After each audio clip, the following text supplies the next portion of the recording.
Yo, what's up, everybody? This is Super Ninja Austin, the host of the SNA podcast. Where I'm going to be talking about the latest edition of AEW not Rampage Dynamite.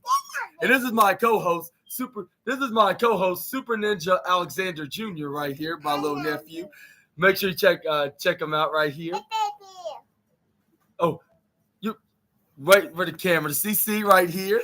Dressed up like just like his uncle Super Ninja Austin. Wearing the very famous trademark blue mask and blue cape, like Uncle Super Ninja Austin usually dressed up like yesterday. Well, actually, I would say not trademark, at least not yet. But anyways, we're gonna be talking about it's the 149th episode of the SNA podcast, which we're gonna be talking about the latest edition of AEW Dynamite, which was very fantastically splendid. And then we had Brian Danielson be the temporary commentator of the night. He was getting ready to watch the action with Excalibur and Taz, because I believe Tony Schiavone had to do some backstage interview roles, because I believe either Renee Paquette or I think between Renee Paquette or not yet, Super Ninja Alexander. Uncle SNA has to gotta do his podcast onto his review of not NXT. That's yesterday. AEW Dynamite. My bad. Anyways, yeah, back to the video. We're gonna start off with, and I believe Jon Moxley taking on Jay Lethal, I believe, which it was a really good match. I'll say perhaps the second match of the night compared to the first match of the night. Compared to the first match of the night, the main event, which was Swerve Strickland against Jay White. These guys are very talented, and they show, like, when they're not doing their heel tactics, they could be very extremely entertaining guys. Well, even if they do their heel tactics, they still entertaining in their own respective ways, of course. But yeah, we're gonna start off with the Jon Moxley taking on Jay Lethal into their second round into the Continental Classic tournament of AEW Dynamite. On this latest edition of AEW Dynamite. And okay, be careful not to put on the lens. You're flying, yay! But anyways, while Super Ninja Alexander's flying, Super Ninja Austin here is going to talk about him fighting Jay Lethal. Jon Moxley hitting Jay Lethal with a right hand to his face. This is where Jay Lethal answered back with a right hand for himself. This is where Jon Moxley screamed out, that's all you got to do, the right back at him. This is where Jay Lethal answered back with a right hand. This is where he runs right through the right hand ropes, and then he gets elbow strike when he runs right towards Jon Moxley. But this is where he's trying to grab onto Jay Lethal's legs. This is where Jay Lethal grabs on his legs into a counter, and then hits a figure four leg lock. This is where Jon Moxley rolled out of the ring. This is where he. Okay, now it's a Treyu now. But anyway, this is where they both rolled out of the ring. This is where they start hitting. This is where it started hitting fists back and forth, like slowly though, but it was surely a painful journey into the ringside area. This is where Jon Moxley throws, or Jay Lethal bulldoze. I'm done, but yeah, just a second, Trey. Anyway, this is where be careful not to bend the mask, but yeah, no matter. But anyways, this is where Jay Lethal bulldoze Jon Moxley right into the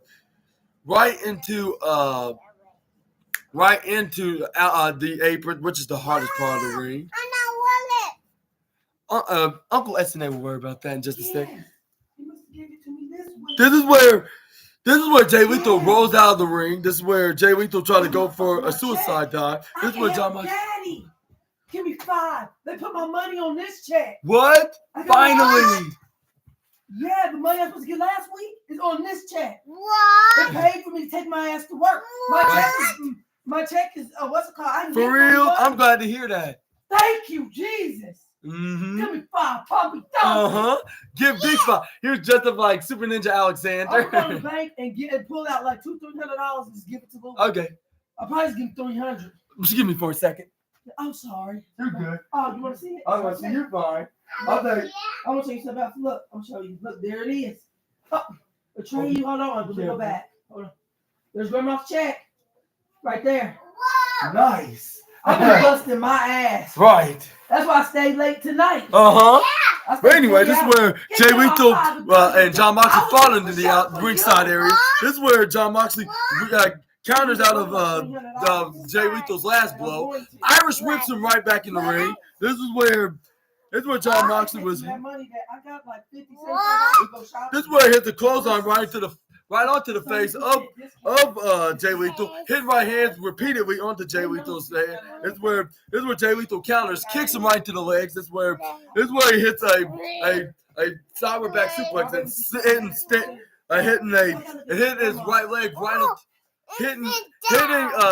hitting John Moxley's right leg right onto the canvas. This is where John Moxley's like, oh my God, like that hurts like sugar honey iced tea. This is where Jay Lethal comes in and starts stomping onto the midsection of John Moxley in the left leg, in his left leg. This is where Jay Lethal starts saying like, all right, I'm not trying to do anything dirty. This is where Aubrey Edwards was correcting John Moxley. This is where Jay Lethal was hitting hitting John Moxley's right leg right into the back of the knee of Moxley. This is where Jay Lethal try to go right towards John Moxley. John Moxley's like, come on, hit me in the face. Then hit the forearm right to the face onto Jay Lethal.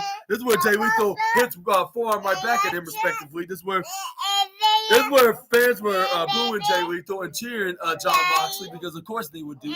Because wherever John Moxley faces a heel wrestler, he's gonna be acting like a baby face. But when he's acting like a baby face wrestler, he's gonna be acting like a asshole / heel to the baby face, likable baby face. That's what they were doing. They were hitting forearms back into each other, back and forth. This is where John Moxley started biting the bald head of Jay Lethal. This is where he runs right through the back, like goes to the back. Run right through the left side of the ropes. This is where Jay Lethal ducks out of his rebound clothesline. Jay Lethal hits the lethal injection right onto John Moxley. John Moxley caught him in midair, go for a sleeper right onto Jay Lethal, locked into the rear naked choke sleeper. This is where Jay Lethal got out of it, hitting him with an elbow strike. Jay Lethal hits a knee breaker right onto Moxley and a spinning back suplex afterwards. This is where Jay Lethal started messing with that ankle, started bending it back. This is where he goes right on the top rope. This is where it looked like he's about to hit a signature move, I believe. Yeah, which is the Macho Man elbow drop right off the upper left corner of the top rope. This is where he tried to go for the pin, but this is where Aubrey Edwards counted the two. John Moxley kicks out right at the last second. This is where Jay Lethal's like how can he kick out of that? Like, even though it was only a signature move, but still, it still looked like a move that could be just as devastating than the finishing maneuver, of course. Like, and then this is where he drop kicks him out of the ring, which he landed right on the outside, right onto the audience. This is where Jay Lethal picks him up and start fighting him in the ringside area. This is where he brings him back in the ring, hits him in the upper left corner of the top rope. This is where he hits a knife edge chop right onto Moxley. This is where he hits a dragon screw right off the top rope. This is where Jay Lethal's like, come on, fans, like, we can do this. This is where fans start cheering along the former Ring of Honor World Champion. This is where he was like, come on, Mox, like, this is where he was like, come on, Mox, like, you got this. Like, I know you can do this. This is where Jay Lethal was like, come on, Mox, like, I got you where I want you. This is where he tried to go for a missile drop kick right to the knee, that bad knee that John Moxley, that Jay Lethal was targeting. This is where John Moxley hits a striking right forearm right to Jay Lethal's face. This is where he hits a knife edge chop, adding him to the Gunther's Envious. Glad to hear the good news. And this is where Jay Lethal hits a forearm right to the face of of Jay Lethal. This is where John Moxley tried to go for a knife-edge shot, but this is where Jay Lethal beat him to hit a striking right forearm right onto the face of Moxley. Moxley answered back with that and some elbow strikes. This is where he runs right, try to run right through the left corner ropes, but he gets picked off by Jay Lethal with a European uppercut strike right into his face. This is where Jay Lethal runs right through the right side of the ropes. This is where John Moxley hits a back right elbow strike right to the face of not John Moxley. What's his name? Jay Lethal. This is where John Moxley hits the rebound clothesline right from the left side ropes, I believe. This is where John Moxley's like, all right, finish him. Like, well, it was not like a Mortal Kombat match, but he was fighting like if it's some kind of some kind of a combative sport, like a combat sport, like from like UFC or something. Like the only way to win is by submission, or I'll take a couple of these. Oh, sorry. Want me to help you get more? But this is where John Moxley tried to go for I believe the Death Rider, but this is where Jay Lethal hits a backbreaker, the counter, and a face buster backwards, right onto the canvas. This is where Jay Lethal. This is where John Moxley go for the pin, but this is where he kicked. This is where Jay Lethal started hammer slamming the knee of John Moxley right into the middle of the ring canvas, trying to mess up the left knee of John Moxley. This is where he turns him around, try to go for the figure 4 leg lock. But this is where John Moxley picks him up, hits him with the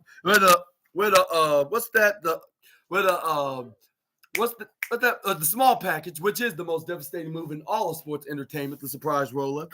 This is where Jay Lethal tried to go for a spear right through the lower right corner of Tina the Turnbuckle. John Moxley dodges out of the way, makes sure he runs right to it, like shoulder first, right on the turnbuckle. This is where John Moxley rolls him up into a schoolboy roll-up. And this is where Jay Lethal kicks out at 2.8 seconds. This is where John Moxley's like,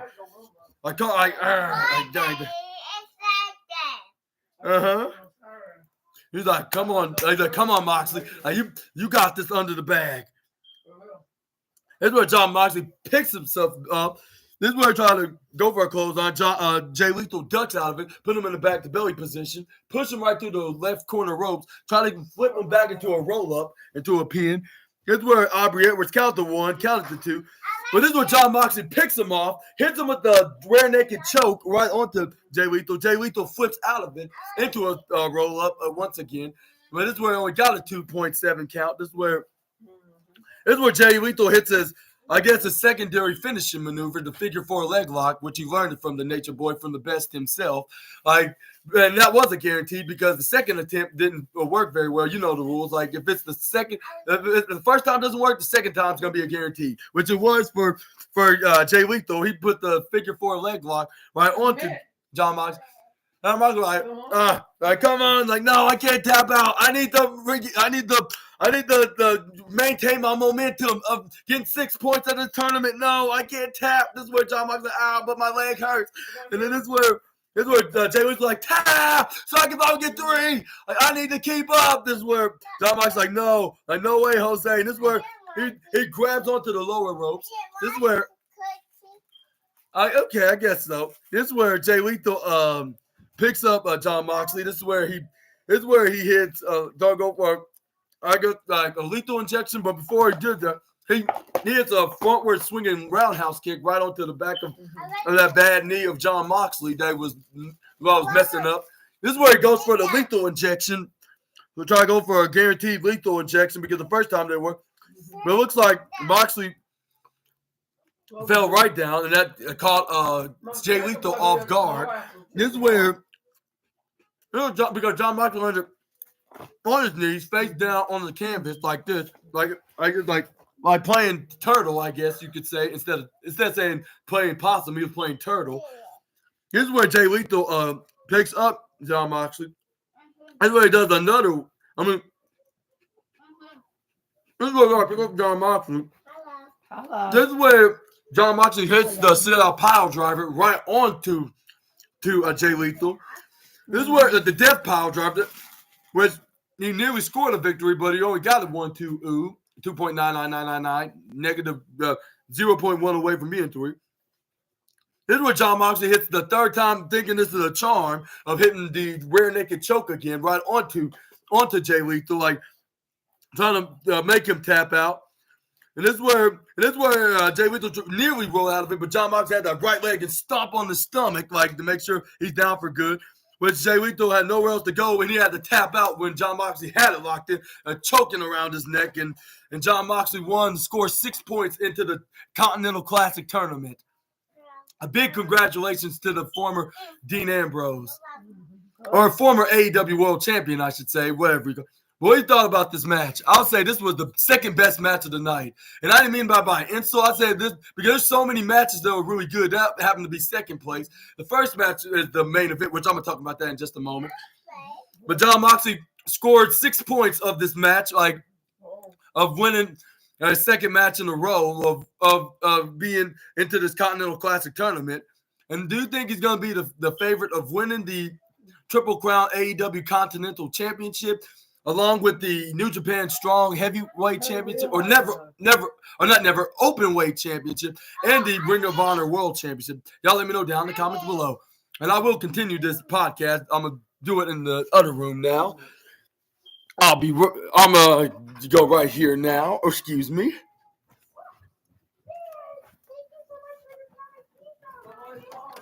Okay. I figured so.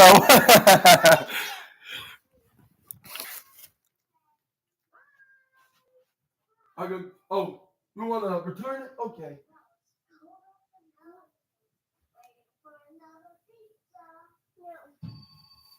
Oh, you want to turn it off?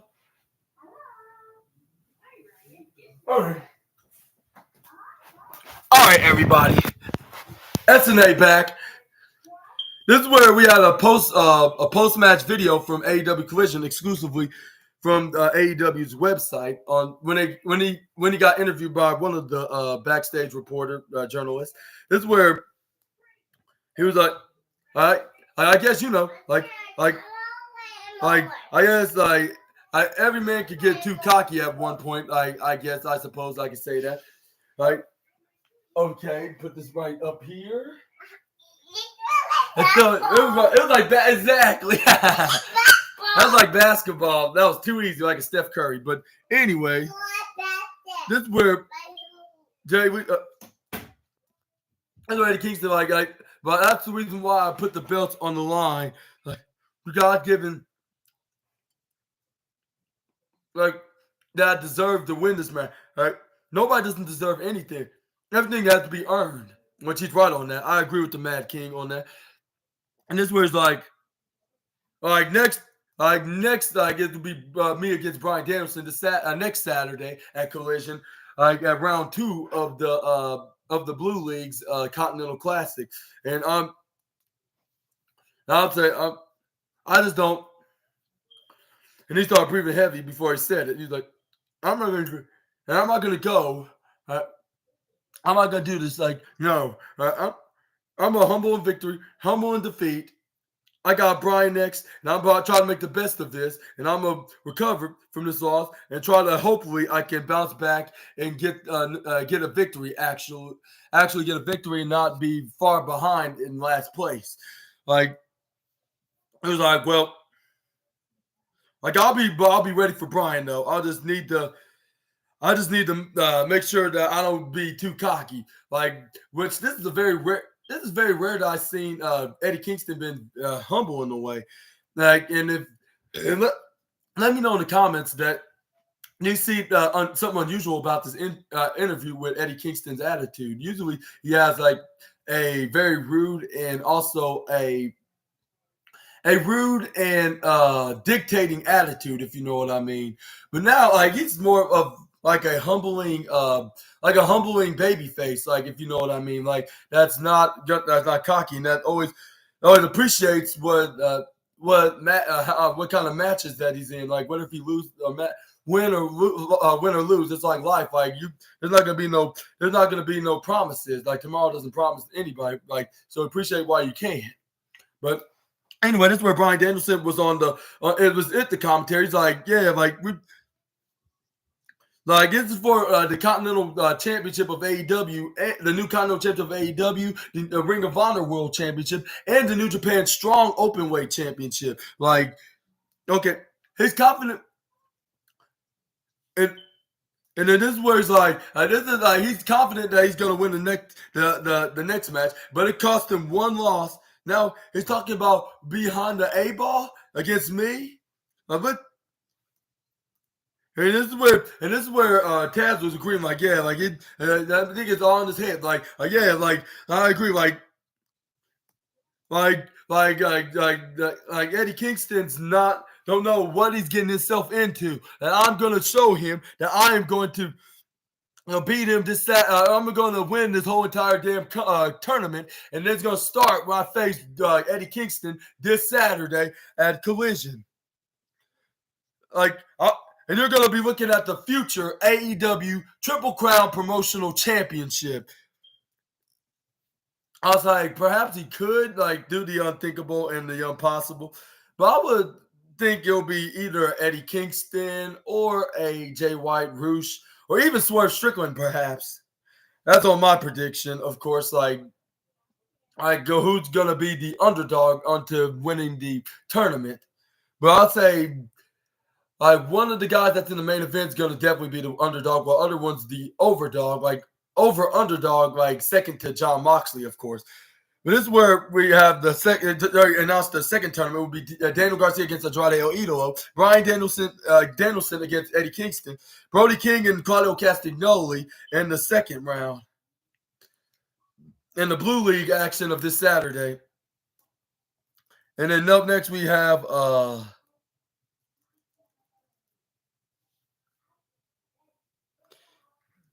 this is where we got Tony Schiavone doing a backstage interview with Sting and Ric Flair. And he announced that it will be Sting started out his match wrestling Ric Flair in 1988, and then 25 years later they're both on AEW, and then I believe and if I'm not mistaken, I think they kind of announced that Sting will face the Nature Boy Ric Flair in his last match, and they specifically announced that it will be March 13th, 2024 when Sting have this last match at AEW's Revolution pay-per-view exclusively on the pay-per-view site. This is where Sting was I'm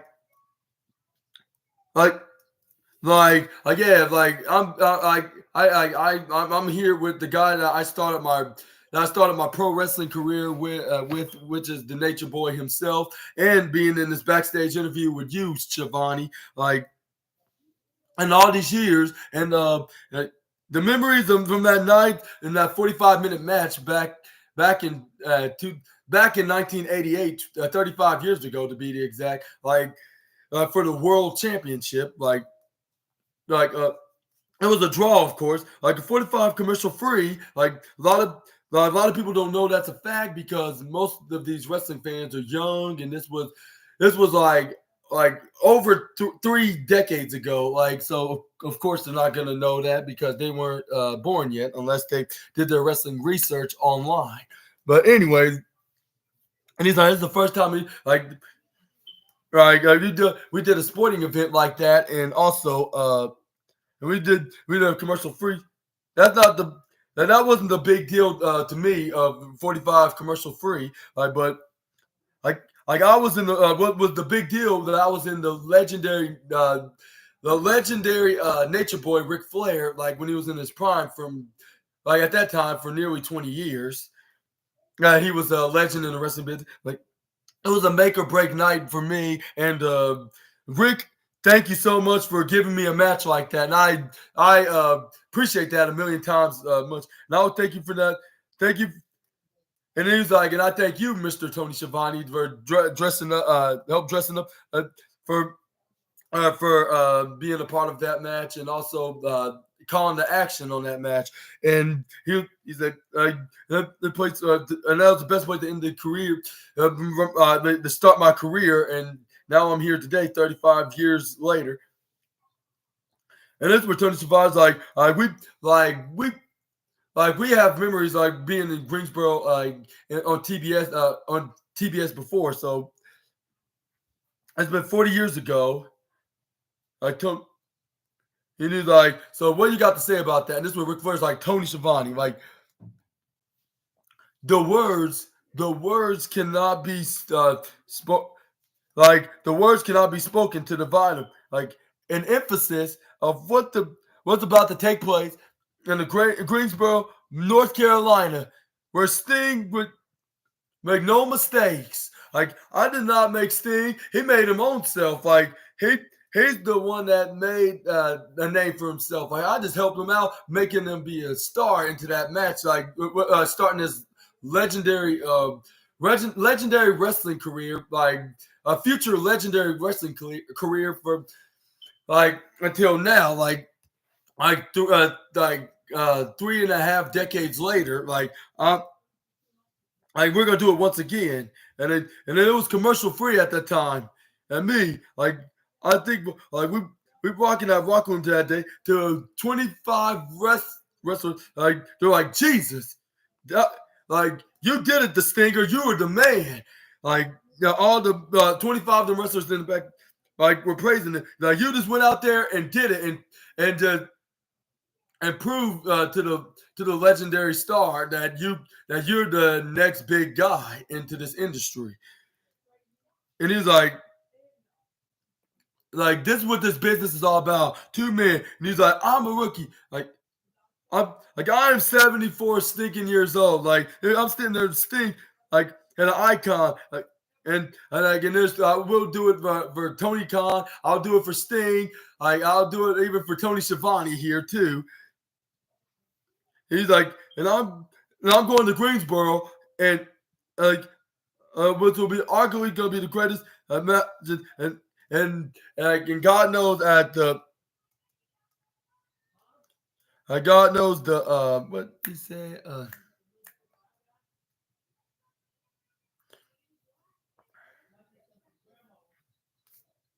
He said, I'm going back to Greensboro.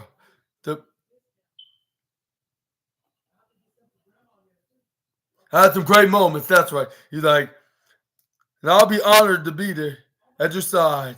And man, I get at ACC, like, he's like, whatever tournament they have.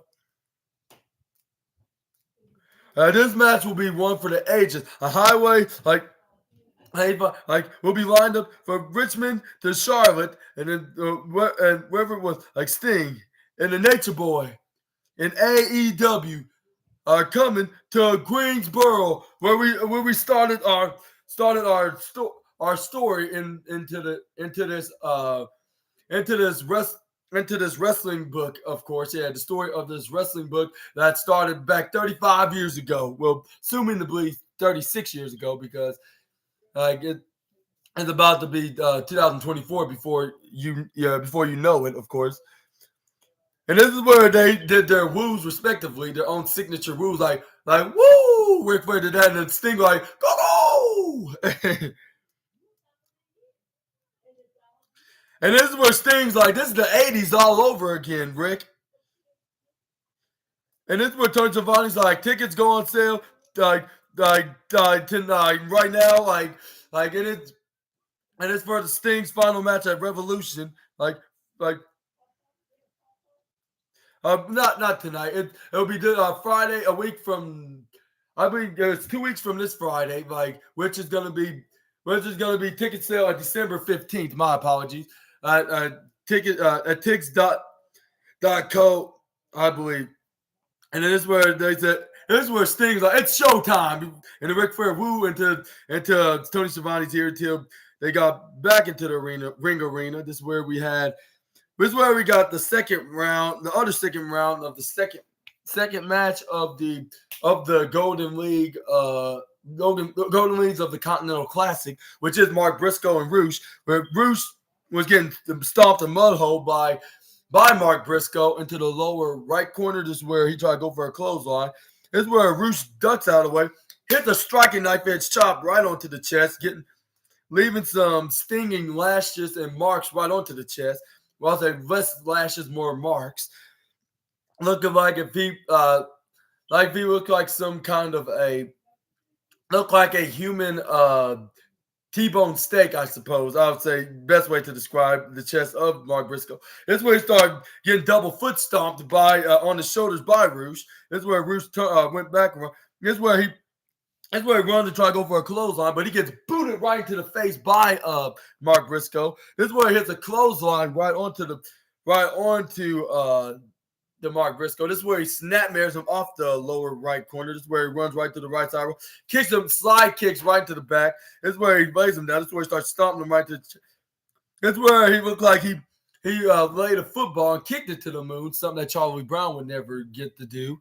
But anyway, this is where it's like, wow, like it's all the way up into the up there. Like I can see it in the night.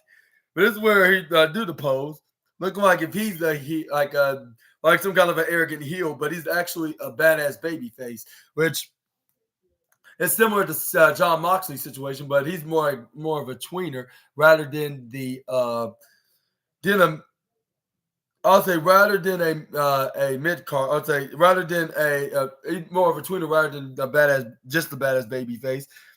This is where he went around the mid rows, but he got pushed out of the ring by Mark Briscoe. This is where Mark Briscoe was getting ready to go dive on the outside, which he did a diving kick, landed right on the apron. This is where Mark Briscoe starts stomping onto the midsection of Roosh.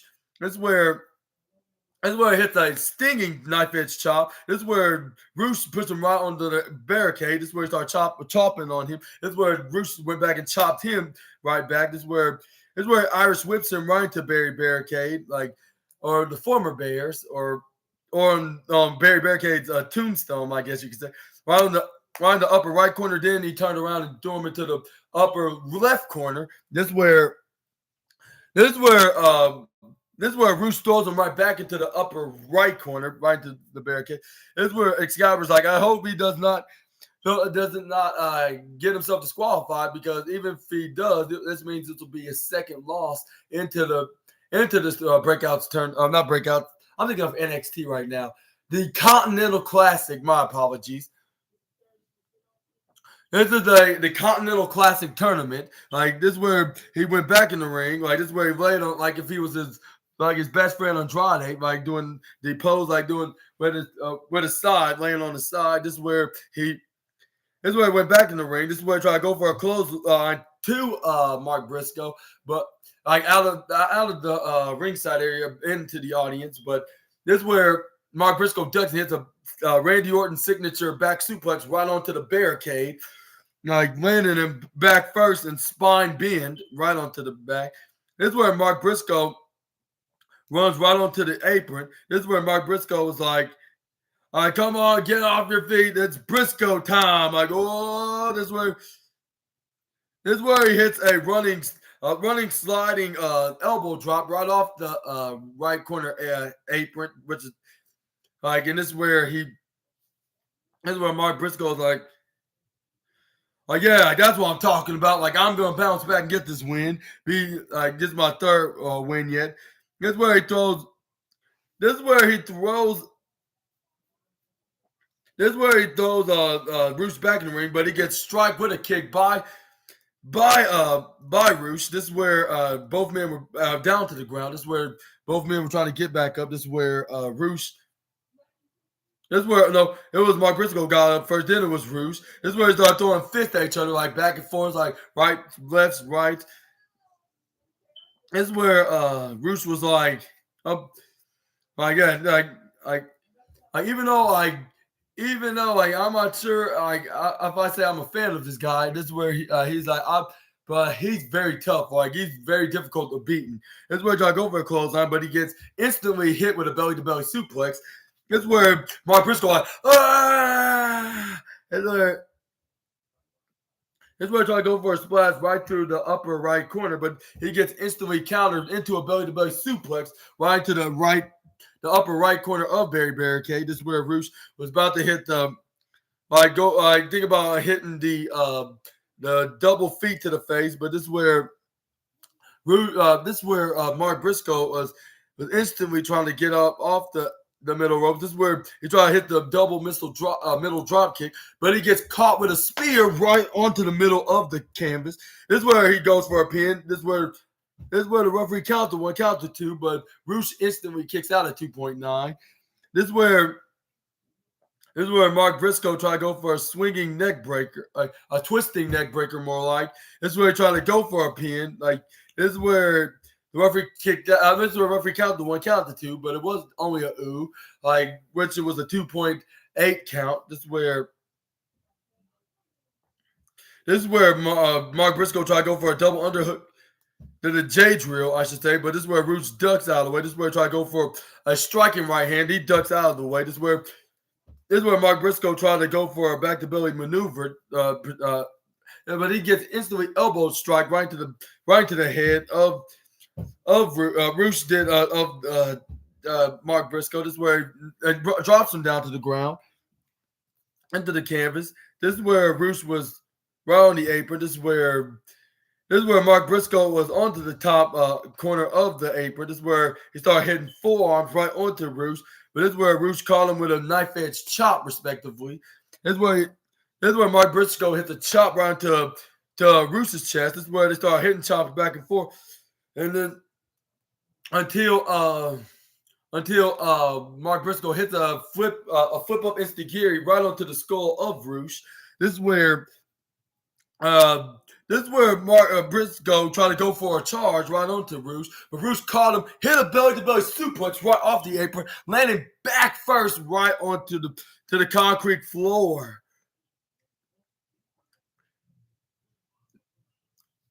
And then this is where the referee was looking at Mark Briscoe, seeing if he was okay. This is where it looked very bad, but it looked like he was still could be. He's still capable of still competing on tonight's match. That's where the fans start chanting "Holy Sugar Honey Iced Tea," even though they didn't say the specific word. They just only said the words that stands for.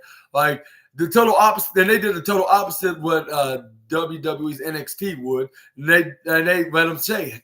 Well, let me tell you, this is not going to be the only time that AEW allows somebody to use the profanity word. Let's just say it's the worst word than Sugar Honey Iced Tea, but we're going to talk about that in just a moment. But that's where Roosh was like, "Oh yeah." Well, he didn't say "Oh yeah," but he was like, "Yeah, like that's what I'm talking about." This is where Roosh this is where Mark Briscoe was leaning onto the upper left corner. This is where he put him on the top rope.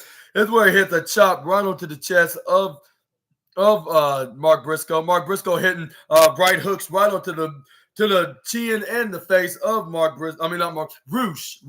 He knocks him off the top rope. This is where we saw a thunderous Briscoe elbow drop right off the top rope. This is where he tried to go for a pinfall. This is where the referee counted 1, counted 2. But Roosh instantly kicks out at 2.999999999, negative 0.1 away from being 3. This is where he tried to go for the double underhook power driver, the Tiger driver to be the exact.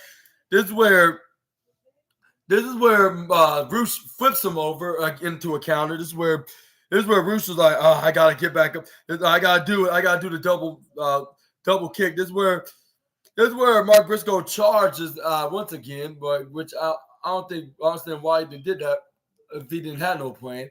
But he gets belly to belly suplex right onto Roosh, right onto the bottom turnbuckle.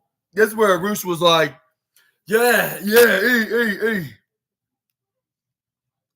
This is where he hits a thunderous elbow strike onto his right elbow, right to the face of Mark Briscoe. This is where Roosh did his pose like El Falcon, and this is where he hits the drop kick right onto the face of Mark Briscoe. This is where he goes for the pin. He got the 1, 2, 3, and finally scores 3 points.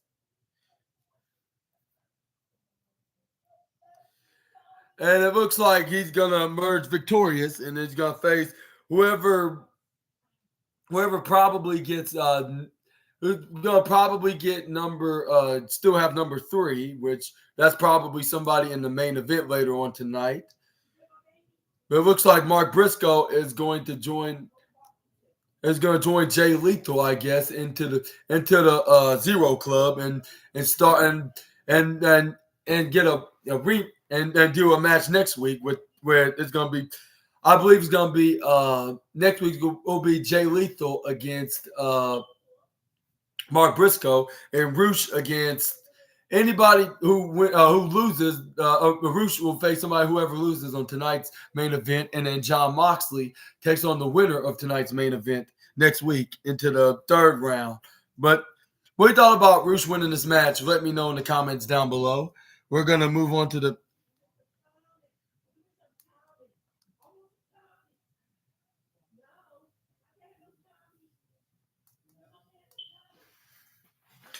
let's see.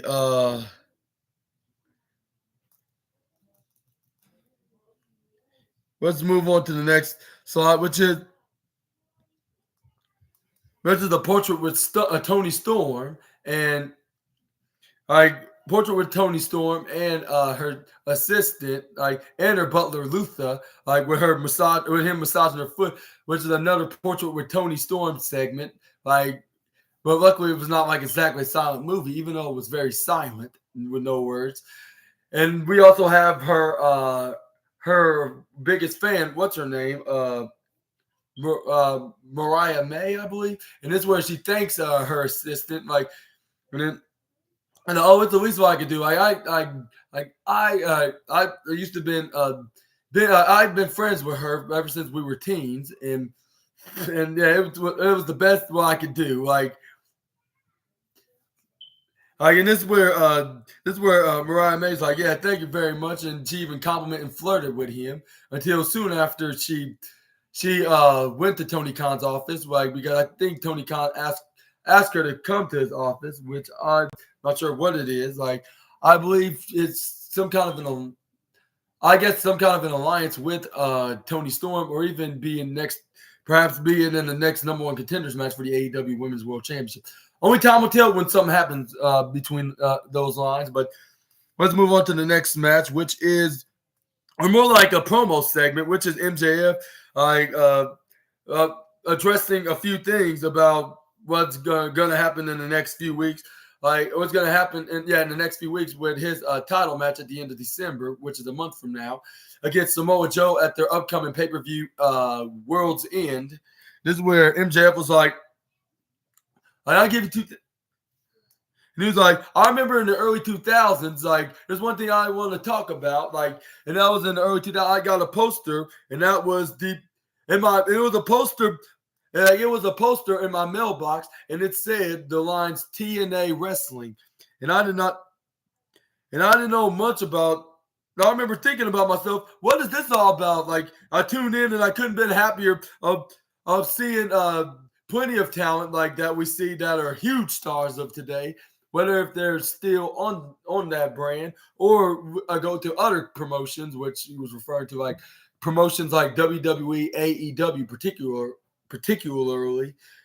And then that's where MJF was I guess shows a lot of athleticism, the most, there's plenty of handful of wrestlers in the world of professional wrestling that I've never seen and heard of before. But most of all, what I saw was one man, the rest, and that man was the Samoan submission machine himself, Samoa Joe.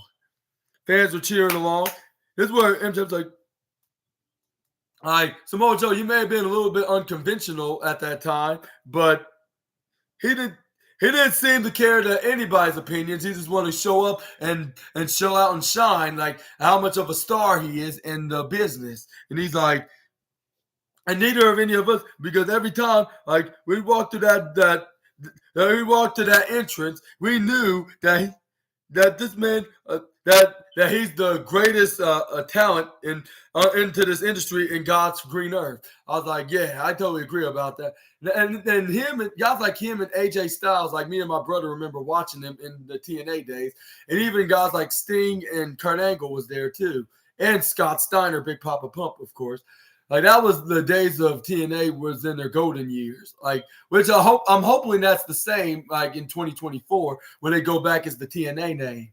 Which just keep your fingers crossed, guys in the IWC. But anyways, this is where MJF was like, and this was like he was like, but like technically in the furthermore on these years that his talent is with, and he was like, unfortunately, he was not that much recognized of being the star that he once was, and he wasn't affordable enough to be a world championship in WWE. I was like, wow, he just really brought up WWE in that manner. Like he just mentioned World Wrestling Entertainment like that, even though it's of course he acknowledged that he never got a chance of becoming WWE champion. Even though he was NXT and United States champion, but that's the only titles that he only won. Like he never won. He had opportunities when he faced the likes of Brock Lesnar and then AJ Styles a year after, but that was only opportunity for the Universal and the WWE World Championship when, like, he was number one contender, but he never got a chance to win the championship, like what fans wanted to see, like. But he showed like the likes of Brock Lesnar that he was not nothing to play with by putting that Coquina clutch on him. Like, which I think WWE should have pulled that trigger onto the Samoan submission machine, my opinion, of course. Especially me, my 15-year-old self back at that time when he faced him back in 2017. Like, I was thinking, like, WWE should pull that trigger on Samoa Joe and have him win this championship. But unfortunately, he couldn't win that the Universal Championship. Fans were like, boo, like, he should have won the WWE Championship. And he's like, but Joe, like, but I gotta hand it to Joe. Like Joe in this sport, like he did better than that. What Samoa Joe proved, like you don't have to be a massive, you don't have to be a massive male bodybuilder, which he wasn't making fun of his weight. He was just making a statement, like he's looking at a perspective at Samoa Joe's side of things, like of saying like you don't have to be a male bodybuilder or the world's strongest man or even the most fit and in shape guy and the most muscular physique guy in the world of professional wrestling to get some success in the industry. Like you don't have to be the top guy in the sport. What MJF said, like Samoa Joe like broke the mold. Like Samoa Joe also proved alternatives and that matters, and because of the world that Joe name, it allowed for a man like me to stand before you today, like taking me to my limit too. And this man's like, yeah, like he sure did. And then James like Samoa Joe, like there may be no AEW. Like if it hadn't been for no Joe, there may have not been AEW for long. So Joe, I would like to say, as much as this all pains me inside, thank you so much for bringing so much into this company. And fans start chanting Joe, Joe, Joe, Joe, which he did brought so much success, like for being making AEW more watchable than it is, like even without him. But anyway, this is where MJF was like, actually. He's like, I actually been grateful of going down the road that you paid. Like I'm not shabby myself, guys. Like I'm not too shabby myself. This is where fans are like, yay! Like I managed to pave a road of money. I also managed to build a new alternative of. I've been in AEW since day one. Now I've been helped build this place, brick by brick, of course. I was like, yeah, of course, because you were one of the young signings, like when you were exiting Major League Wrestling. And then all thanks to a man named, that you call Roller Coaster Cody, the American Nightmare himself, Cody Rhodes. But anyways, this is where MJF was like, or before he said this, like, this is where fans start chanting MJF. And he's like, I did exactly that by defeating the biggest names in this industry. Guys like Cody Rhodes, CM Punk, Bryan Danielson, like Chris Jericho even. I was like, wow, he just named two of the guys that's now on WWE now. CM Punk and Cody Rhodes. I was like, wow. Like, did he really just name drop them like that? Like, wow. Like, even though like they used to wrestle on AEW, but now both of those names are on WWE. Like, wow. Like they went back to WWE, and he said he named and most of and all these guys that he named that he beaten, like the likes of Bryan Danielson, Chris Jericho, CM Punk, Cody Rhodes. They're names that's formerly been on WWE, but two of those four guys went back to WWE while the other two still in AEW. And he also named Jon Moxley, another former WWE wrestler, Kenny Omega, which is the AEW original, and also a wrestler that never got a chance to wrestle in WWE, at least not yet. And then all the names I faced inside the square circle in AEW. And I'm looking back, and I think not only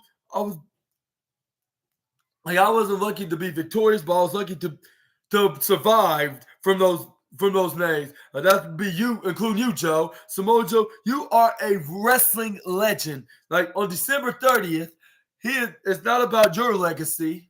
Like December 30th is about mine and Royal's End. December 30th also is about Ken Max Freeman and Ken Max Freeman. It's about Ken Max Freeman can survive in more times in AEW. He's like, so now I'm gonna make a promise. I'm gonna make a promise to everybody who watching at home and the one everybody that in this building that made it to the show, like in this arena, that Joe on December 30th, I don't care about my knee keeps sliding and hurting. I don't care my right hip keeps popping in and out of socket. I was like, oh, wow. Like he just fully acknowledged that. Like that it could happen again. And he's like, I don't care if my left shoulder, like the threat. You can't beat me with my time. I don't care if you're King Kong. I don't care Godzilla and Carnage combined. Because at December 30th, Samoa Joe, I'm going to show the world in the massive Coliseum at the side of the dog and a fight. Like it's about the size of a fight in the dog. And if you want to take what's mine, which is the Triple B AEW World Championship at World's End, you're gonna have to want me. You're gonna have to burn me down. Which is a reference saying, like, if you're going to beat him, he this would be his last match in All Elite Wrestling, which I don't think it will be his last match in All Elite Wrestling either way, because he did sign an extension with the All Elite company. And this is where MJF was hyping up, like, into this match. This is where the lights went out. This is where the lights went out. This is where the mystery, the devil mask mystery, and Mystery's minions came in there trying to beat down MJF, but luckily Samoa Joe came out there to back him up and start helping out MJF fight off these minions. This is where we got a message from the mystery guy in the devil mask, which we don't know who exactly it is yet. But he said, in the shadow our game begins, like next week, like MJF and Samoa Joe will face the unknown in a tag team match. Like, are you a hero, Max? Like, he typed in right on the Titantron, in the arena. This is where Samoa Joe and MJF was like, may I have the mic? Or not the mic. He was like, remember what I said last week? Like, I got your back until a World's End. Like, so, like, whoever this devil mask guy is, like, whether if it's the guys on this roster or somebody we haven't seen due to injuries or any other absent issues, like, I got your back with these with this mystery guy who stole your devil mask. face his two minions in this tag team match next week. We're gonna figure out who this Devil Mask is. I forgot to say he beat these minions, this mystery devil mask, this mystery devil mask's minions is with the baseball bat. This is where he still had it on his shoulder. He was telling Samoa Joe he got, and this is where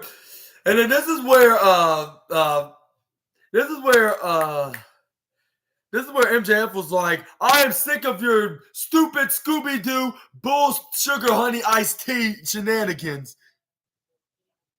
Like, let me find something with you, mystery devil. Like, I'm not gonna put up with your crap anymore.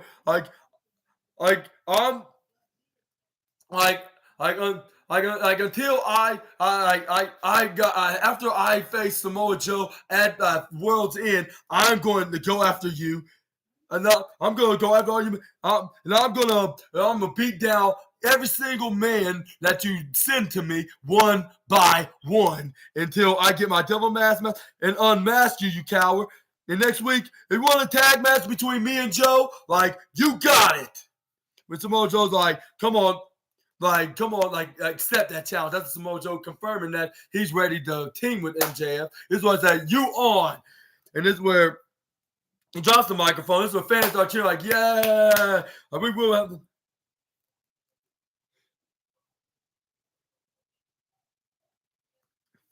And then we will have this tag team match with the mystery devils two minions in the tag match. And some tells me if not next week, we could possibly wait until World's End. But I'm thinking we could maybe see the reveal of this mystery devil guy. Which, who you think it is, even though I keep asking this, I thought he was going to reveal himself at Full Gear. But I think I was horribly mistaken because he did not appear to reveal himself into the pay-per-view. Despite MJF winning back getting back his Triple B by retaining against Jay White. But yeah, sound off y'all's opinions in the comments and y'all's theories on who could possibly be the mystery devil mask guy that stole MJF's devil mask. But let's move on to the next slide, and it is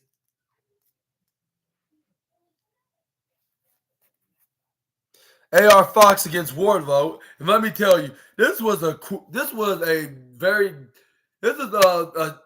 shockingly more longer than it would usually be in a typical recent Wardlow match.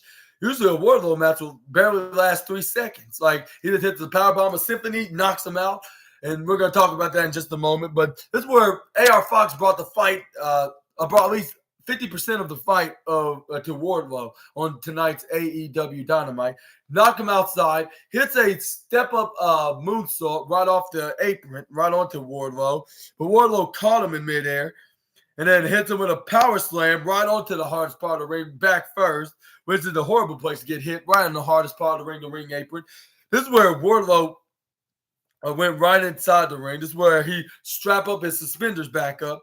This is where he was like, I gotta take out AR Fox if it's the last thing I do, which I would say is the last thing, more like if it's the first thing you do, I should say, Wardlow, at least at this time, hits him with a belly-to-belly suplex.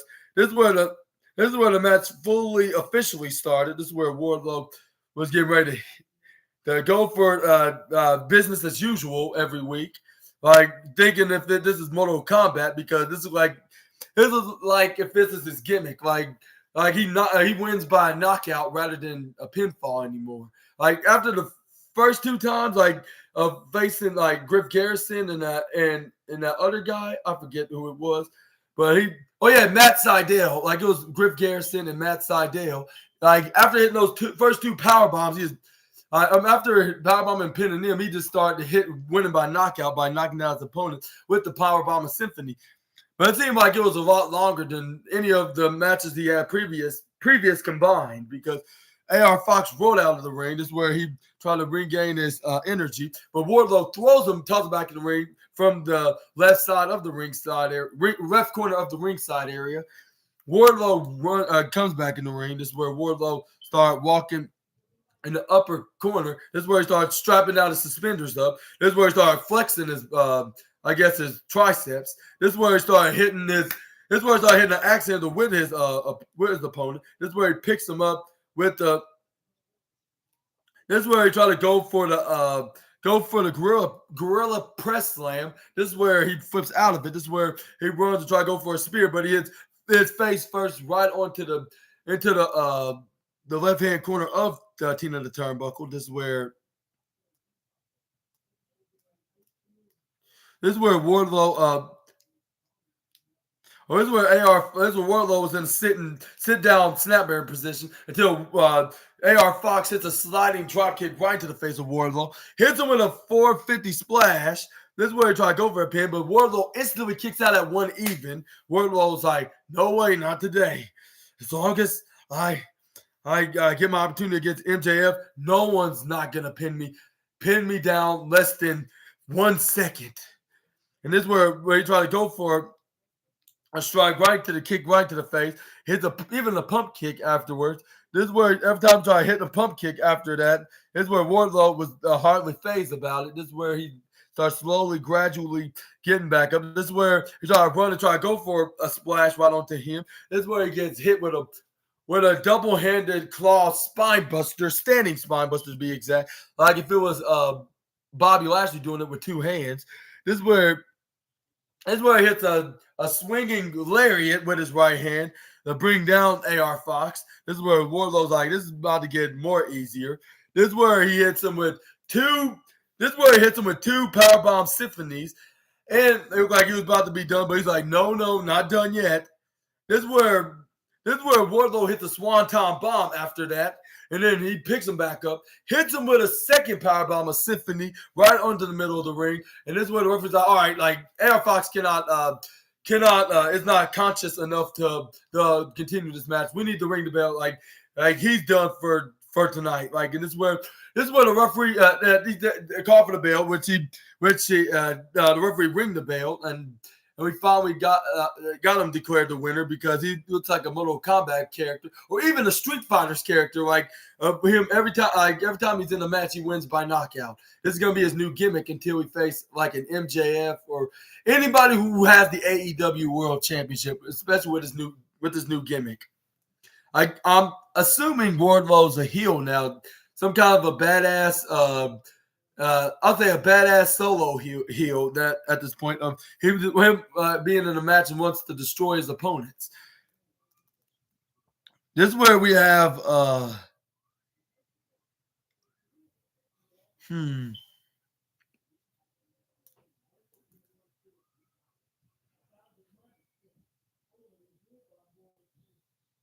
This is where we got the Hardy Boys and Brother Zay taking on Top Flight's the returning Dante Martin and his brother Darius Martin and Action Andretti in a trios tag match, which started off with Dante Martin and Matt Hardy. No, Action Andretti. It was Action Andretti. But Matt Hardy put him in the headlock. This is where he dips him right from the bottom side rope. Irish whip him right through the upper side ropes. Hit him with a drop kick.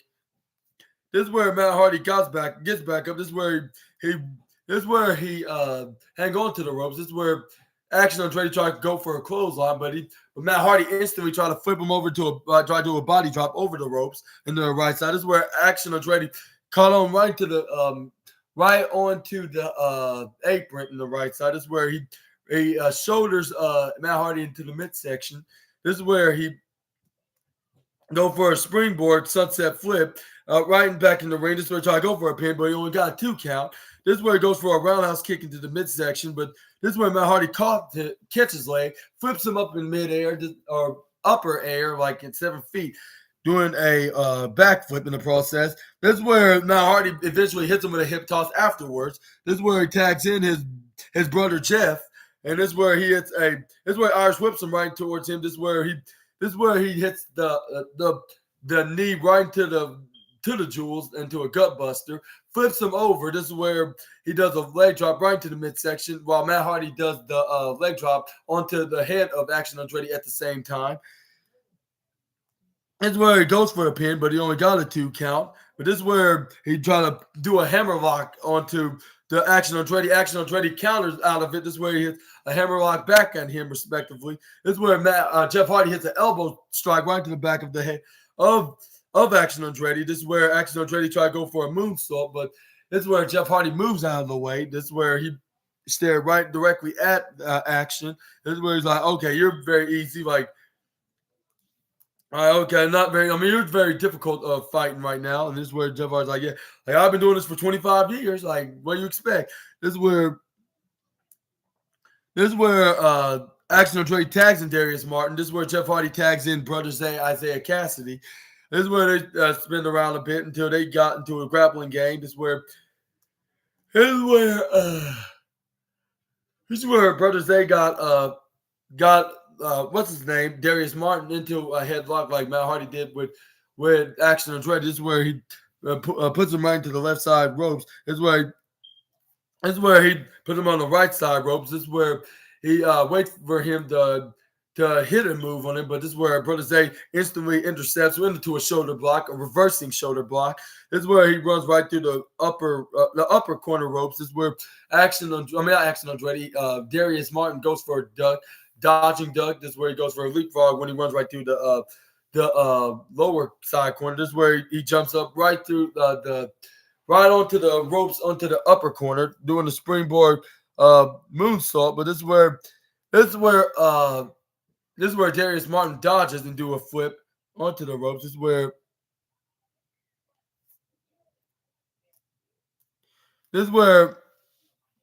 is where Brother Zay tried to go for a run, tried to go for some kind of a shoulder tackle, but he gets arm dragged by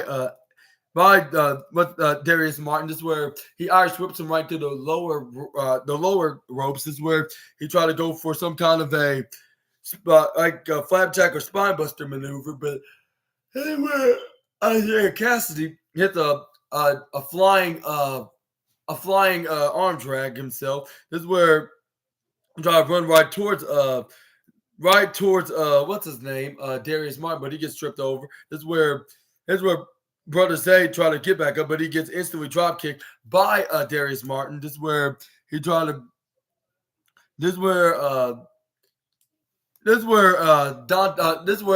Martin tried it looked like going for a splash right onto to Brother Zay, but it was an elaborate ruse, and he flips right over onto the upper left corner by getting tagged in by his brother Dante Martin in the process. Dante Martin goes for a drop kick and then slides it back, hits him with that sliding in the apron clothesline, right through the upper left corner of Tina the Turnbuckle. Gets tagged back in by Darius Martin. This is where he's like top flight, right to the fan. This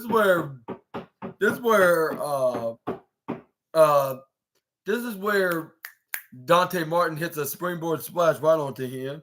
This is where he twists his arm. This is where he does a double. This is where he does a double foot stomp right onto the left arm of what's his name, Isaiah Cassidy. And then let's see what else happens. And then we got. And this is where we saw Dante Martin hit the crossbody, which is the ultimate comeback move in all sports entertainment. This is where he tried to go for the pinfall, but luckily Matt Hardy was there for Isaiah Cassidy. This is where he tried to go for a twist of fate, but he pushes him right through the left hand corner ropes. This is where he gets hit right into the head by Darius Martin with a step up Mr. Geary right through the middle ropes. This is where Matt Hardy kicks. This is where I believe was it Matt Hardy or Dante Martin kick one another in the face. Which I believe I think it was Dante Martin that kicked Matt Hardy in the face, and this is where Matt Hardy hits a Pater. This is where the Pater face buster. This is where Isaiah Cassidy tags himself in. I mean, this is not tags himself. This is where brother say Isaiah Cassidy grabs onto what's his name Dante Martin, and this is where he tried to go for the surprise roll up, which is the most devastating move in all sports entertainment. This is where Dante Martin clotheslines brother Zay down. This is where we got attacked by Jeff Hardy. This is where Jeff Hardy. This is where Matt Hardy had his knees down, like with Johnny Gargano. Or was it Johnny Gargano? Yeah, Johnny Gargano did back last night when he did it for Cameron Grimes and Wes Lee to do like something similar to the poetry in motion onto Big Bronson Reed, which it was yeah. But this is what Matt Hardy did tonight for his brother Jeff, like which he used him as a stepping stool to go for the poetry in motion right onto the back of the poetry splash emotion onto the back of Dante Martin. This is where they put both Hardy brothers, I should say, put them on the top rope. This is where brother Zay hits the step up Mr. Gear while hanging onto the top rope under the upper left corner. This is where they did a double electric chair right onto him. This is where for brother Zay to do a springboard drop kick right onto Dante Martin. This is where, with that triple offense from the Hardys and brother Zay, this is where Isaiah Cassidy tried to go for a pin, but only got a 2.999, negative 0.1 seconds from being 3.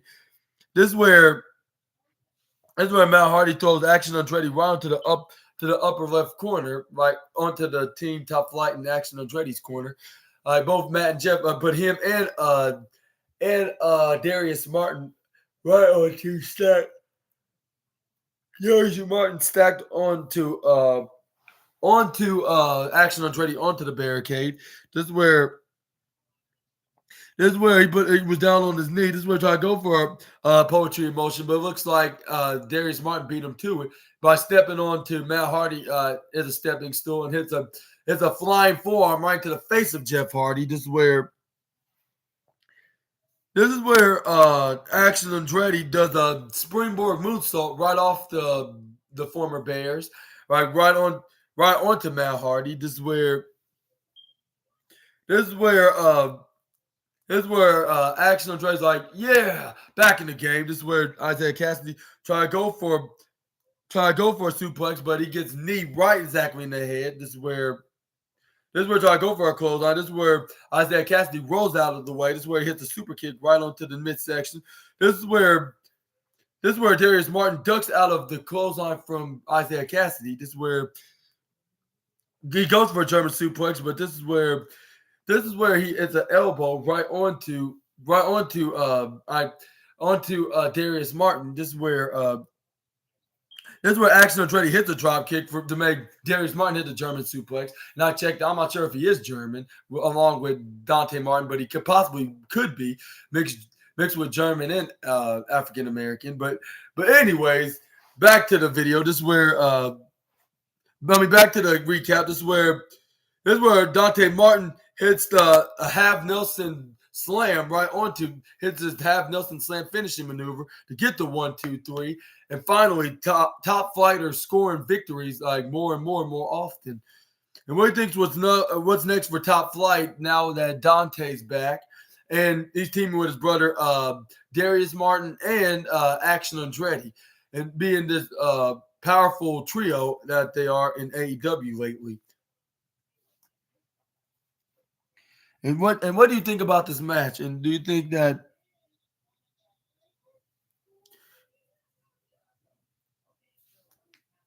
they're ready for possibly potentially getting the opportunity for the Trios Championship once again? Well, at least Dante Martin and Darius Martin already got one, but this will be another one, but this time with Action Andretti. Y'all sound off in the comments below. We're going to move on to Julia Hart taking on what's her name? Emi Sakura, that's what her name is. But this is where Julia Hart slams Emi Sakura's face right onto the lower right corner. This is where she starts stomping onto the midsection of her. This is where Julia Hart picks her up. This is where she Irish whips her right onto the upper left corner. Like, this is where she hits a cartwheel and a clothesline into the process. This is where she runs right to the lower corner. This is where she hits an elbow strike right into the face of Emi Sakura, snap marrying her right in the middle of the ropes, hit a side swipe kick right into the back. This is where Julia Hart's like, this is why I'm the TBS championship. Like, don't underestimate me. I was like, I guess you're right on one thing about that, Julia. But anyways, this is where she hits a knife edge. This is where Emi Sakura start hitting knife edge chops right onto Julia Hart, like right into her chest, like hard enough, like that. If she's not careful, she could be added to the Gunther list next, even though she's a woman. But who knows? Like, Gunther probably wants an intergender match with probably Emi Sakura. Like, only time will tell if that ever happens. But anyways, that's where she started hitting chops. This is where Julia Hart grabs onto her arm, twist her back, twist her front, slam her face first right into the canvas. This is where she hits a back fist right to the back of Emi Sakura's head, and a sliding roundhouse kick through the ropes onto the left side, I guess. Like, and hit her face first, right off the middle ropes. This is where she rolls her out of the ring. This is where she picks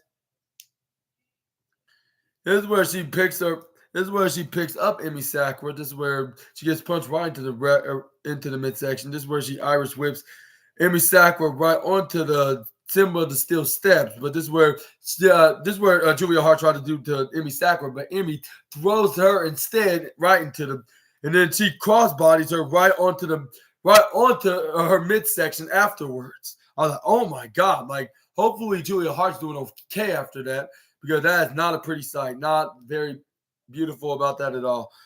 But this is where she got her back in the ring. This is where she thought she'd have the upper hand onto Julia Hart. This is where she had her right to the.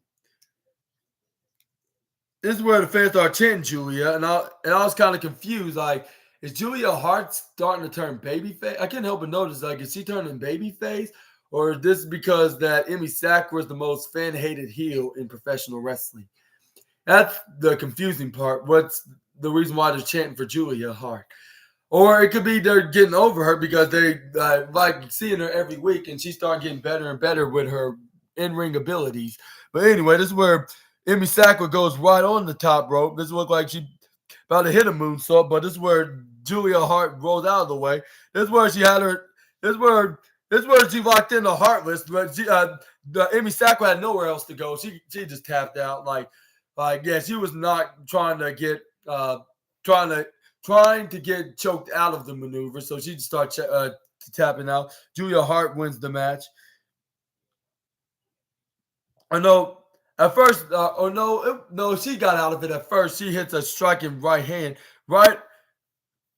No, I'm bad. No, my bad. I said the wrong thing. This is where she starts She get a reverse clothesline right to the back, like if she was Indy Hartwell, but it's her signature maneuver. This is where she hits that moonsault. Julia Hart goes for the moonsault right off the top rope onto Emi Sakura. This is where she does the moonsault press. This is where she got the pin, got the 1, 2, 3. My apologies for saying she made her tap out with the Heartless, I should say. But yeah, she did got the win though, and she still remains to be unbeatable when it comes to her being ever since being the TBS champion, being the next undefeated wrestler. It's like if it gives you for being TBS champion, it's like if it gives you abilities of being unbeatable. Like, just look at Jade Cargill and then Chris Statlander and now Julia Hart. It's making them unbeatable forces when they became that TBS championship. And what do you think what's next for Julia Hart now she's TBS champion, and who's going to be her next target into a championship feud with? And do you think it's gonna be with a heel mid card women's wrestler or a babyface mid card women's wrestler? For now, that fans were cheering her on, and she wrestled a heel Emi Sakura. So anything's possible. So I'm not gonna rule out anything. So I'm gonna let y'all to make that make the come up with y'all's theories in the comments down below. Let's go on. Move on next to Christian Cage cutting a promo about Adam Copeland with plenty of security backing him up in case if Adam Copeland attacks him from behind. This is where he's like, I'm gonna be talking about my best friend, the rated R superstar, Adam Copeland, like and to the and I'm gonna call and I'm calling him out in this ring right now. Which the fans, when he instantly came out there, like, you think you know him? And like, oh, before he said that, my bad. Like, one more thing. This where it's like, yeah, I'm just like, I understand why he's not coming out here because, yeah, it took him a second to come out there. This is where he's like, Adam, like, aren't you supposed to come out here? This is where he's confused. And he's like, I would like to speak to you in this ring right now, but when he waited like that, I'm not sure if that was scripted or not, but yeah, it looked very unplanned. Like if something happens something happened to Adam that's making Christian Cage more concerned. But he was like, he started selling that. But he started making it sound like he's running late to get in the ring because this is very unusual. But he started to stay professional as a heel, saying like, "Are you, what y'all guys doing? Like, are gonna play his music or not? Like, is he gonna come out here or not? Like, I have a few words to say to him to his face, like." I just want to care to speak to him until finally Adam Copeland does come out there. This is where Christian Cage orders the security to go back to the locker room because like this will be unnecessary to for y'all to be out here. We're gonna be selling this with our words like grown, mature men. And he was like, "I'm gonna tell you that we're not going to make." I'm telling you that we're not going to make it in Montreal next Wednesday for our TNT title match. Like I was like, but you just specifically told but you just exactly told the security guards that you're not going to need them into this face-to-face situation with in this face-to-face thing with you and Adam. Like, so why are you telling them to go ahead to the back? Go ahead to the back. Unless it's just some kind of an elaborate trick, like for them to get physical without the security guards trying to break it up. This is where Christian Cage like, okay, no. And this is where it looked like he was threatening like a death threat right onto Adam Copeland. He was like, "Oh, you want to talk down and dirty, huh?" Like, we can perhaps we could do this right now for the TNT Championship. Like Montreal, forgive me. That's what Adam Copeland looked like. But he's like, I want to take down and teach this SOB a lesson. But he was like, but anyway, this is where he also says we're not going to be making it in Montreal because I am sorry. And the fans were like, that's a load of bull crap. Here's what Adam Copeland's like. I mean, this is what Christian Cage, said, look, I know what you think. I know what everybody else is thinking right now, too, that I'm only sorry because we want to know, that I'm on by myself. Like, you want to know what? That you took down Kill Switch with Concerto. You took out and also Nick Wayne with a Concerto last Wednesday as well. This is where the fans start chanting "Bull Sugar Honey Iced Tea," "Bull Sugar Honey Iced Tea," which they weren't saying the words, but said the words that stands for Sugar Honey Iced Tea. This was like, we don't want to hear that. And the Christian Cage was like, guys, can you settle it down? Show some decorum. Like, and he's like, look, Adam, you took out the Prodigy, Nick Wayne, you took out Kill Switch, but that's not the reason why that I called you out here tonight. But I'm not gonna lie. I was very pissed off that you did that to Dude, that you hit that you hit Luchasaurus. I mean, kill switch. That's what he literally said. He did a tongue tie. He's used to calling him Luchasaurus too, but now he's kill switch, which is a finishing maneuver that he usually do. But anyway, this was like.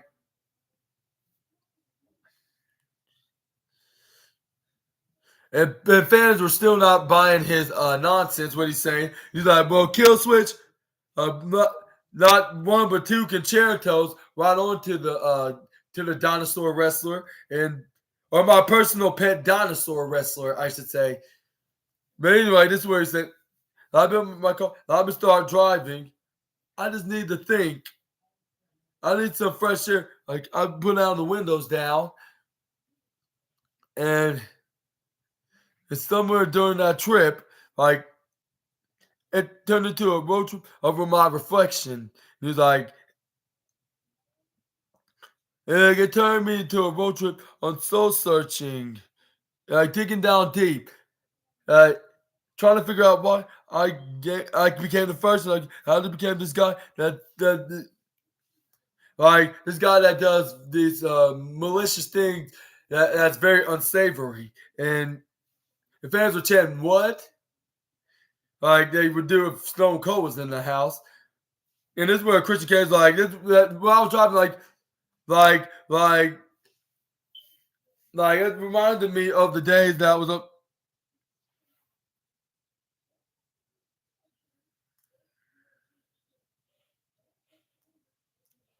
It was like, it reminded me when we had those trips in that Taurus.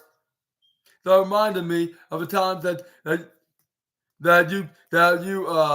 we borrowed my mom's car. Remember that? Like the Taurus. Like we went everywhere in that Ford Taurus. Like, bro, and I said we're gonna make it. We didn't know how, but we were gonna make it. And damn it, did we make it, huh? Did we ever make it, like Adam? Like we on to become multiple time tag team championship. Like, and I'm not too tired to say the greatest tag team ever lived in this industry. And then Adam's like, "Yeah, you're right on that. That we did exactly." And we also became multi-time world champions in our own respective individual runs as individual superstars.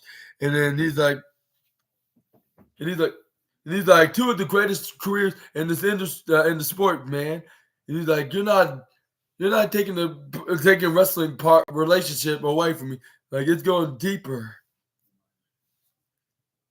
And he's like, everybody knows, like you had a single mom, Adam. Like you didn't really have your father in your life. Trey, what are you doing? Anyways, he said, like you. What's TV? That TV, come on. But anyways, yeah, I'm gonna get to that in just a moment.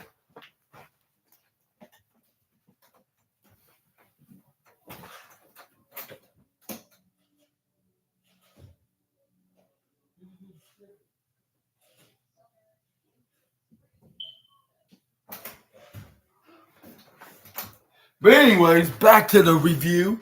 And he said, like, Adam, like you, everybody knows you had a single mom. Your dad was with it. I was like, and your father wasn't there for you. Like, everybody knows that. I was like, oh, brother, like, don't tell me. Like, how you would know if he's even dead? Like, even though you have an issue with wrestlers and their fathers that passed away in the early age, but I'm not sure if it was the same with Adam Copeland's dad. But anyway, this is where he's like you didn't have no father figure. Fans were like, boo, like not this again. And this is where Christian Cage was like, yeah, I know I am the patriarch of AEW, and I suggest like I'm that what happened to your father, Adam? I am your brother because my father took you under your wing, like if he was your other son, and we were like brothers, like blood brothers, like to be exact. In which we thought that like it was a reference. I believe it's kind of a reference. Like it was not only talking about the time that he didn't really grow up having a father. Like perhaps like the only father figure he had was Christian Cage's father, but Christian Cage's father being a father figure to him, and I would say this is also a reference to the time when everybody that used to watch Edge and Christian back in WWE as Edge and Christian. They thought we all thought they were brothers. Even my mom, dad, brother, sister, me, like everybody in the family thought they were brothers, but they're just good friends, longtime best friends. Like ever since they were young, since they were like in elementary, if not middle school, like what Adam Copeland admitted on AEW, of course, back a few weeks ago.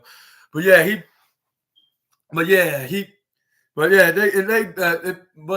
eventually admitted that they're really friends. Like eventually, like later on, like a decade ago, like when they said something that was realistic, that made it sound like that they're not really brothers, which that's the case. Like not blood related brothers. Or not even step brothers as well. Not to mention, but yeah, he's both be from Toronto, Ontario, Canada. They grew up, and they even went to and got into the wrestling industry together. Like thanks to Adam Copeland. But anyway, this is where Christian Cage's like you stepped at the dinner table, you stepped at table. You stepped at the dinner table, and you had dinner with us. Slept over a few times, like the way you need the exact same discipline from a father. Like my father disciplined the same way he did with me. Like you, like he did to his own kids. He put like he picks you up when you fall. He brush you off. Like he to this day he's still your biggest fan into this sport, and as the person as well. And he's like, good to see you, man. Like you, like we're not just two random guys that thrown together like some of these tag teams. Like I love you, man. Like a brother. Some of the fans were not buying it. They're like, boo, bullshit. We know what your intentions are at this time, so we're not gonna be falling for it. This is what Adam Copeland was like. We're family, man. Like, and listen to me. Like, when your mom passed away a few years ago, that was the hardest time of your life. I know that for a fact. But sometimes, like, what you pass, like she said, like I wouldn't give to see you guys now in the ring and to be together and to see you as one more last time. You know, on that drive, I was thinking, on that drive, I was like, let's do this for her, for your mother. Let's go on this journey again and dedicate this match to your late mother. Like, and not have this match as a one-on-one for my TNT title as a tag team. Let's do this one more time. Adam and Christian, except this time will be Adam and Christian. Like for your mother Judy, like for your mother Judy, like let's do this, Adam. Like for your mom. And this is where Adam's like, I would love to do this. I like why you're asking me this now? Like when you just rejected my friendship and my partnership like over weeks ago, and now you're asking me to team with you again. Now, like you have the audacity just for the sake of not defending your TNT championship against me. This is where Adam Copeland was not sure. Like this is where he started wiping his face. It was like, really, like you brought bringing stuff, this heartfelt moments that we had together, just to get in his good side and not give him a championship. And give him his championship. This is where this is when Adam Copeland was about to turn around. Christian Cage tried to whack him with his TNT championship, but this is where Adam Copeland whacked him right into the family jewels, like kicked him right down there. He's like, oh. This is where Adam Copeland grabs on the microphone. This was like Chris. He was like, and this is where Adam Copeland was like, it was like, nice trick, dumbass. Like, but I was not good. I expected to, like, he was like, yeah, like, nice trick, dumbass. Like, and now sit up when I'm talking to you, Christian. Sit down. This TNT, like, shine this championship real nice because the championship is coming back home to me. Like, and you can sleep with it if you want to, if all I care, because next week, 7 days, she's coming home with me in December 6th. And he was like, oh, one more thing, Christian. Go flub yourself.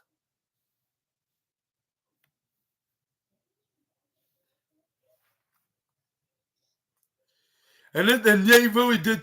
And this is where he and y'all shocked that he said, you'll be shocked when I say this, he didn't say flub. He said go yourself, like, without them muting it out. Like, and this is like the 6th or 7th time, if not the 10th time already, that he said when AEW wrestler says the F-bomb without being censored out on TV. I was like, what the hell? Like, they just allowed him to say the word?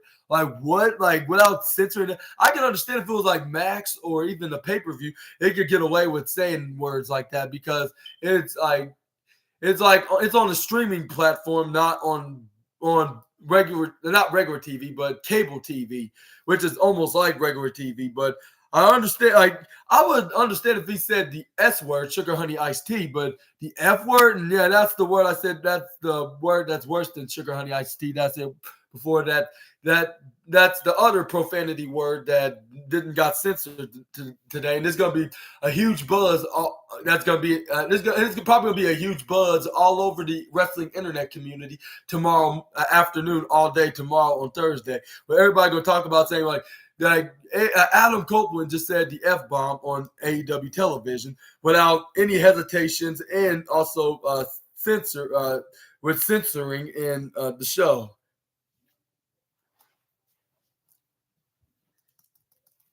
Well, up next, we got the main event of the evening, which is Swerve Strickland taking on Switchblade Jay White into this final third round. I mean, this third and final match in the second round of the Golden League, which was Swerve Strickland taking on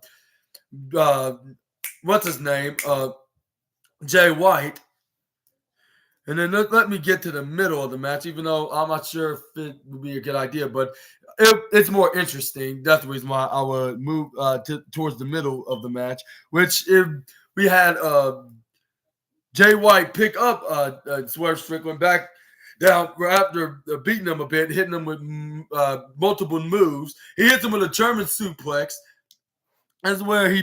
Here's where they both got back up. This is where Swerve Strickland hits a discus lariat out of nowhere that bring him down with him. This is where Swerve Strickland was down flat to the ground, right? With the referee starting this count of 10-second warning until both men got on their knees, and then this is where they went head to head, saying like, "No, I'm gonna get the 6 point." Like, and this is where at the time with John Moxley, this is where Swerve Strickland was like, "No, I am," and this is where they start arguing back, start hitting punches back and forth right onto each other, and chops that will make Gunther envious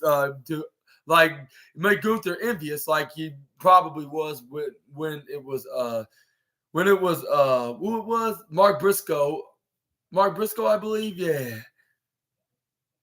But anyways, and Emi Sakura, which Gunther probably wants to intergender match with her, like, and he would probably annihilate her with his chops, with his envy justice for himself. But this is where, anyway, this is where they start doing it repeatedly, right back into each other, like that earned him 100 times to be on the list from Gunther's huge envy list. That's especially most of the wrestlers from AEW that's already on there, of course. This is where Jay White hits a shot block trip right onto Swerve Strickland. This is where Jay White grabs onto the arm of Swerve Strickland. This is where he hits a spinning Uranagi maneuver, which I believe that's a signature maneuver. This is where he goes for the pin, but this is where Swerve Strickland kicks out of it. This is where This is where he tried to go for a half Nelson suplex, but this is where Swerve Strickland elbows the face of Jay White. This is where this is where Swerve Strickland falls out of it. But this is where Jay White hits the Fuji armbar, like something that he probably learned from in his time in New Japan Pro Wrestling. Got locked into the armbar, like if he was MJF, like trying to do like if he was a switchblade version of MJF, of course. This is where he started bending it sideways, like where it shouldn't be, bending back inside, like This is where Swerve Strickland was like, "No, I'm not gonna let go. Let me go. No, I'm not gonna tap. Like, let me go." This is where, my apologies for saying that. This is where he rolls up into a front flip. This is where Swerve Strickland grabs onto his hands, starts twisting the right arm, bending it, trying to snap the arm back, like by bending it back on, like with the, like trying to bend it off of Jay White's socket. This is where he finally did so by bending it back and snapped it so hard to the point that Shayna Baszler could take a page out of Gunther's playbook and have an envy list of her own, of course.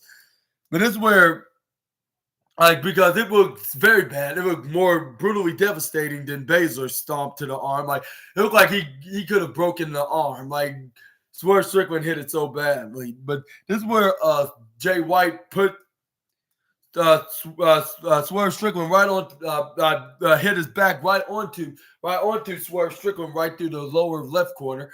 This is where he tried to charge at Swerve Strickland, but he dodges him by an inch. But he nearly bulldozed what's his name? The referee, I should say.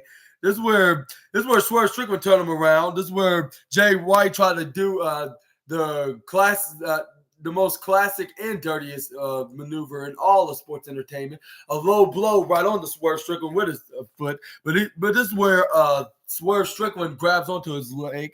This is where he trips, slips over, hits a backbreaker on it, like a sliding backbreaker, like a back suplex backbreaker with his knee right onto his back. This is where Swerve Strickland was getting ready to hit his former finisher, now signature move, that back heel kick right onto the head, like that sliding kick, which he did so, and along with a double foot stomp to the face of Jay White, right into his face. And then he tried to go for a pin, but the referee counted 1, the referee counted 2, but Jay White kicks out of it at the last second on 2.999999999 triple double nines.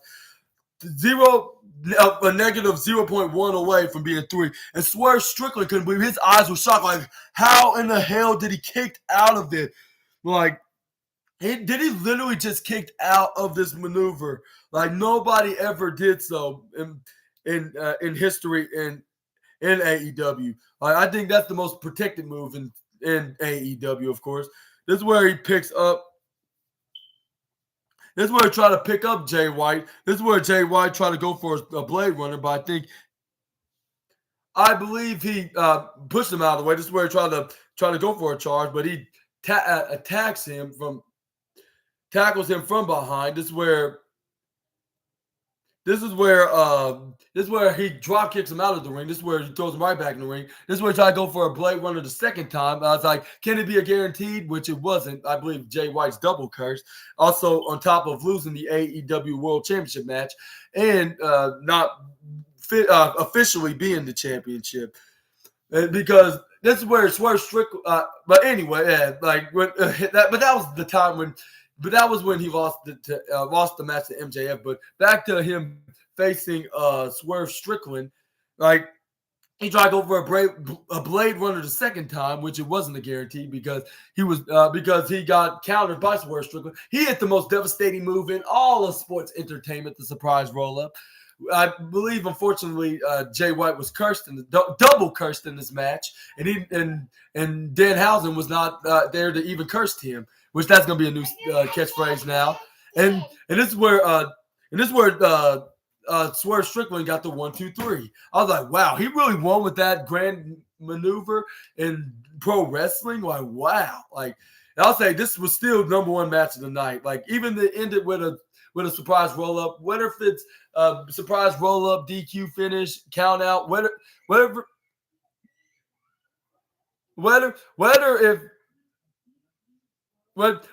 it's whether if it may be like for the eight for the whatever it may be, like whatever the finish is, I'm glad that's where I'm glad. Not glad like that. I'm saying whatever if it's makes sense in the storyline perspective, that as long as you're having a good match, that's all that matters. I think